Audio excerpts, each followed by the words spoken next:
Hey y'all! Pokemon Crystal using only one Snubbull was doggone slow, so this week, let's do something that's a bit more mice. This week, let's see if we can beat Pokemon Red using only one Sandshrew. As usual, the rules are, I can only use Sandshrew in battle, and I can't use any items in battle. By the way, if you like this kind of content and want to see more, be sure to subscribe and check out more of these videos on my channel. Sandshrew is a Pokemon best known for appearing in the anime as a partner to AJ, a trainer who started his own unofficial gym, hoping to get 100 straight wins. Ash and friends thought AJ was a harsh trainer since he used a whip to train his Sandshrew. But then again, we all know how the saying goes. When a rodent comes along, you must whip it! As for the stats, Sandshrew is far from the worst Pokemon we've ever used. The HP, special, and speed are all kinda bad, but the attack and defense are actually pretty decent. What I'm really excited about is the move pool. Ground and Rock is one of the best type coverage combos in this game, or as I like to call it, Rockin' Mole. Alright, let's do this. Off at Professor Oak's lab, I used the Universal Pokemon Randomizer to replace Squirtle with Sandshrew so that our rival will pick Bulbasaur. Sandshrew is going to struggle hardcore with Venusaur's Razor Leaf, which will always critical hit and ignore all of our stat boosts. Hooray! Why can't I just make things easier for myself? Oh well. Sandshrew is a mole-based Pokemon known for spinning-based roll attacks, so I nickname ours Roly Moly. Sandshrew starts off with only one move, Scratch, but that's more than enough to win the first rival battle with Bubs. Then again, it's kinda hard to lose a battle when your opponent refuses to attack you. I mean, talk about a child prodigy, am I right? Bubs is Professor Oak's grandson after all, so you would expect him to be smart enough to do something other than use Growl. Oh well, guess he's not too shrewd after all. Yeah, it's gonna be one of those, y'all. After traveling over the river and through the woods, we make it to Pewter City to take on the Rock-type gym leader Brock, and it doesn't really go all that well. We have another attack in the move Sand Attack, which lets us lower the accuracy of Brock's rocks, but that doesn't help much. While Brock's missing his attacks, ours are doing next to no damage. In fact, we do so little damage that we run out of Scratch Beepy while fighting the Onix. I really should have heeded my grandpa's warnings about Beepy scratches. Anyways, the closest I get to knocking out the Onix is by struggling it down to half its health, but we can't dodge Bide while struggling, so this doesn't last for long. Oh, yikes! So I grind this little moly boy up to level 17 until it learns the move Slash. It's a normal type move, so it is resisted, but it has a higher critical hit ratio. Since critical hits ignore type resistances, Slash can sometimes do way more damage. I say sometimes because critical hit chances are proportional to base speed in this game, and Sandshrew is pretty slow with only 40 base speed. Geez, Sandshrew is slower than molasses. Molasses. I of course mean the sugary syrup, and not rodent rumps. Because of this low speed, Sandshrew's Slash has a 5/8 chance to critical hit, which is 0.625 in decimal. Alright, we're moving on. After getting my cheeks through Mount Moon, I head on over to Cerulean City to take on the rival Bubs once again. I was able to win this battle on the first try, but completely by luck, since Pudgeotto landed multiple sand attacks to absolutely tank our accuracy. Not exactly sure how a mole that can see while digging underground can somehow be blinded by sand in its eyes, but I digress. This is a good opportunity though to point out that sand attack lowering our accuracy does in fact badge boost our attack, which normally wouldn't matter if we were using Slash on a faster Pokemon, since critical hits ignore all stat modifiers, but our sluggish little shrew often doesn't crit, so it actually comes in handy. We're just not strong enough yet to take on Misty's Wet Starfish, so now it's time for a back-to-back Bubs battle aboard the SS Anne. His Pokemon have gotten significantly stronger during the walk over here, and Sandshrew really struggles here against the Ivysaur especially. The combination of Kadabra's Confusion and Ivysaur's Vine Whip prey upon our pitiful special stat, but the good news is that we now have some more firepower with Dig. It's tied for the strongest move Sandshrew can learn in this run, and when Bubs wastes his turn going for bad moves, it's able to ground down Bubs' Pokemon. Ground down because it's down in the ground. Mole jokes, baby! With that boat ordeal out of the way, I'm forced to confront Misty at the Cerulean City Gym. This one took a couple of tries before we were successful, and there's some interesting strategy actually going on behind the scenes. Misty's AI wants her to use her super effective water type attacks against Sandshrew, but there's also a chance that she uses an X-Defend instead. Whereas Sandshrew's slow speed stymies Slash's chance to critical hit, Starmie's 22.5% chance to critical hit a water move is brutal. We're finally able to win when Water Gun doesn't land a crit, Misty uses an X-Defend, and we snag a critical hit of our own to finish the battle.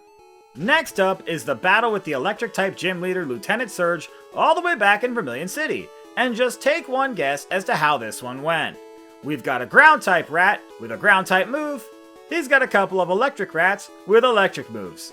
It's totally a one-way beatdown with Dig, which is not only a strong move, but it lets us escape from caves and dungeons. In fact, it's very useful. After traveling through the Cave of Darkness, I head to the Pokemon Tower in Lavender Town to take on the rival Bubs once again. And speaking of rats, he's replaced his dead one with a Gyarados, which, if I may say so myself, was a real jerk move. It knows the strongest water move in the game, Hydro Pump, and yeah, there's no way we're surviving one of those bad boys. The good news is that Hydro Pump has 80% accuracy, so it's not long before it misses a few times and we're able to snag a sneaky win.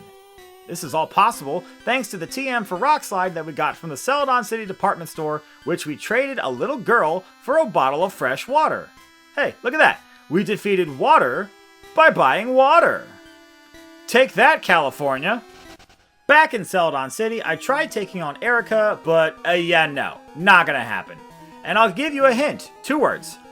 Razor Leaf. So instead, I take on Giovanni in the Team Rocket Game Corner hideout and completely wipe the floor with him and his team of chumps. Sandshrew doesn't even break a sweat in this battle, and I'm not even sure that moles sweat. Dig is such a strong move though. Kangaskhan Karen rages like the angry mother that it is, but not even speaking to the manager will prevent this beatdown. Hey, I kinda like that. Karen Con! After rolling down Cycling Road, our Roly-Moly lands at the Fuchsia City Gym to take on Koga and his Poison-type Pokemon. With Dig, this battle is extremely easy, and by beating Koga, we finally have access to the badge that boosts our speed stat.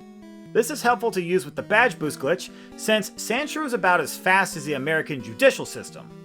For those that aren't familiar, every time your stats are modified in this game, either up or down, the stat boost your Pokemon get from badges are reapplied. These badge boosts will really be crucial for Sandshrew, but more on that later. Now that we have Koga's badge to boost our speed, I head over to the Self Company building to battle the rival Bubs. I didn't stand a chance before, but 2 things have changed in a major way. First, we have the badge to boost speed now, and second, we grabbed the TM for Swords Dance. Swords Dance not only raises our attack by 2 stages, but it also badge boosts our speed. And you can see the difference at the start of the battle, where Pidgeot moves first until we've used 2 Swords Dances, at which point, Sandshrew becomes faster. And you can see that with Badge Boost, we're able to outspeed all of Bubs' Pokemon, including the Alakazam. That is until we level up before the Venusaur. Yeah, and if you didn't already know, leveling up resets the additional Badge Boost, so we lose our extra speed. Thank goodness Bubs picks his moves randomly, because a Vine Whip we can tank, but a Razor Leaf we cannot. Before I leave the Sylph Company building, I battle Giovanni in the President's Suite, and there's not a lot to say in this battle, because Giovanni's Pokemon have gotten worse somehow, while our Pangolin's power has appreciably propagated. In fact, looking back at the footage, it seems as though I paused several times during the battle, seemingly for no reason. I was probably bored of Giovanni and distracted by hunger. Oh crap, now that I think about it, I'm kinda hungry right now. Ooh, Chinese food sounds great! I could go for a platter of moo shrew pork with a side of egg moles. Ooh, boy. While I'm in town, I head on over to the Saffron City Gym to take on the psychic leader Sabrina. And I had high hopes for this battle since I saw that we outsped Bubs' Alakazam. So I knock out the lead Kadabra and then set up Swords Dance on the Mr. Mime, who, like a jerk, critical hits a Confusion. I'm all excited to outspeed and knock out her Alakazam when it turns out we're still slower. I guess her few extra levels made a huge difference, more than I expected. And thank goodness it only used Reflect, otherwise we definitely would have lost. After beating Sabrina, I head back to the Celadon City Gym to take on the Grass Gym leader Erica, and at long last, this battle was super easy. I mean, granted, it took getting to level 45 before we could actually outspeed and one-hit KO Erika's Pokemon, but that's besides the point. It's not even enough to just outspeed her Victory Bell. Oh no, we have to be able to one-hit KO it as well. Otherwise, we just lose to Razor Leaf critical hit, even at this level. Yay! The fact that we have to be 20 levels higher just to win is pretty nutty. Like a Sandshrew. Well, we've got 6 badges, so now we have to fight Blaine, the Fire-type gym leader on Cinnabar Island. And unless we're using a Pokemon that is weak to fire, he's usually pretty simple, and such is the case here. Blaine is so bad that he even uses Leer to give our Sandshrew additional badge boost. Heck, I could probably have defeated him without even using Swords Dance, but I like to play with my food. Some say I have a problem, I say I'm having fun. And now, it's time to take on Giovanni in the Viridian City Gym for our last badge. Once again, Sandshrew completely dunks on him, but that's more of a testament to how bad he is, rather than how exceptional Sandshrew is. Getting wrecked by a Ground-type Pokemon in the Ground-type gym is pretty bad, but that makes sense because Giovanni's truly terrible. Interestingly enough, the only one of Giovanni's Pokemon that even survives a dig is the Rhydon, but that's because of a critical hit, which ignores all of our attack boost. It's interesting how we can get those when we don't want them, but when we're using Slash, I hardly ever see them. Love this game. With 8 gym badges in hand, the only thing standing between us and the Elite Four is another rival battle with Bubs. A lot of times for this battle, I like to manipulate the experience so that we level up after the lead Pidgeot. But Bubs will send out Gyarados next, so I need the attack and speed boost to not get rocked by Hydro Pump. Basically what I'm trying to say is there's no good way for me to avoid leveling up before the Venusaur, meaning there's no way for me to have the badge boost necessary to outspeed it. So rather than level up, I decide, what the heck, shrew it, and just keep trying until Venusaur doesn't use Razor Leaf. It's dangerous, but it's a risk I'm willing to take. Just like using a Glory Mole. Alright, here are the stats going into the Elite Four. Level 51 is pretty low considering that we had to be level 17 just to beat Brock. And the moveset honestly is incredible. However, other than the attack and defense, the stats are pretty disappointing. Especially the speed, which has been a huge issue this entire run. Up first is Lorelei, and Sandshrew is weak to water and ice, but at least we have Rock Slide to hit those ice types for super effective damage. Even so, I just can't seem to get past the Dugong, and even when I do, which takes a lot of Body Slam paralysis luck, I just get clamped by the Cloyster anyways. So here's the deal. We have to paralyze Dugong, obviously, but at level 53, a +2 attack Rock Slide is able to knock Cloyster into red health, which is sad because I wish we could knock it out, but it does make Lorelei use a super potion instead of attacking. It takes a lot to get there though. We need 2 consecutive full paralyses against the Dugong, and to successfully land a Rock Slide against the Cloyster to make this work. However, the odds of this happening are essentially 2%. And when you're more likely to find fat in your milk than you are to win a battle, you know you're going to have a bad time. After Lorelei is Bruno, the Giovanni of the Elite Four. What is there even to say about this battle? Bruno may be good at martial arts, but we're a master of Kung Shrew. We set up Swords Dance and sweep his pathetic team, and hey, maybe instead of talking about the battle, I'll use this moment to explore one of my favorite lesser-known topics. That is, the magical, indestructible Congolese Shrew. What, you've never heard of it? Well, that's okay. It is pretty underground. Anyways, there's a rodent in the Congo that is so durable you can stomp it as hard as you want, yet it's completely unfazed. So just imagine repeatedly stomping someone, and yet they don't even seem to care, or change. Sorry, I said I would talk about something different, but I just ended up ranting about Bruno anyways. Next up is the Ghost Poison Elite Four member Agatha. And normally she's pretty difficult to beat, but whenever you've got a Pokemon with a rock and ground move, she ends up being very manageable. Her Gengar is still faster and can put us to sleep with Hypnosis, and her Trollbat likes to switch in and remove all of our boosts with Swords Dance, so it took me a couple of tries to win. Still, when it only takes a couple of tries to beat Agatha, that's always a blessing, since she's usually more annoying than a gnat. To that I say, Shrewfly, don't bother me. Next up is the final Elite Four member Lance, and And this one was awful. I tried my absolute best, but there's just no way to get past his lead Gyarados at this level. Hydro Pump is a 1-hit KO, and even when it misses and we get a Swords Dance boost, the badge boost to speed and special aren't enough to move first or survive a Hydro Pump. But level 64, we're finally able to outspeed the Gyarados. But even then, we still need a first turn paralysis with Body Slam to make it past the Aquatic Abomination. That's less than a 7% chance to occur. Wow, Sandshrew's really forcing me to dig deep for some of these battles, huh? Once we get our Swords Dance set up against the Dragonair though, it's a done deal. As long as the Aerodactyl doesn't critical hit us, which is a 25% chance to occur. Oh, and also we have to hit 2 Rock Slides, which are 90% accurate. So doing some quick math, all in all the chances of us winning this battle are just over 1%. And I'm back to referencing milk again, great! Alright, let me rephrase this. Let's just say that winning this battle was luckier than sinking a mole in one. Whew. Finally, it's time to take on the champion, our rival Bubs. I heal up, restore all of our beepy, and then head straight into the battle. For this battle, I need to outspeed the Venusaur, so I make sure not to use Swords Dance until after we knock out the Pidgeot and level up, because otherwise we would lose all of our badge boosts. Alakazam does a lot of damage, so I just knock it out with Earthquake after 1 Swords Dance. Then I get our other 2 Swords Dances against the Rhydon, because can't really do much. Then Disaster strikes, when we land a critical hit against the Gyarados. The critical hit ignores our badge boost and our stat boost, letting it survive on a sliver of health and knock it out. But Bubs uses a full restore! Woohoo! That was close! Alright. Now there's nothing to stop us from outspeeding and knocking out the Venusaur to win the battle. Except for yet another critical hit!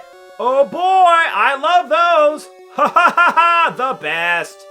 Critical hits are proportional to speed in this game, more like proportional to crap! Why does this game treat me like this? Why does it conspire against me? I just don't get it.